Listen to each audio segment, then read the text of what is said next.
At this time, we are continuing our patrol in the area.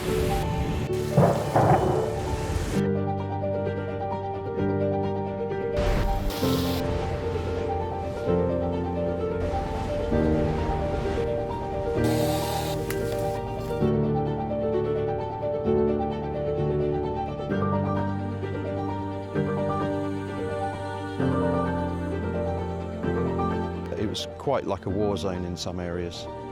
People don't know if their families are alive or dead. And the importance of connectivity can't be underestimated.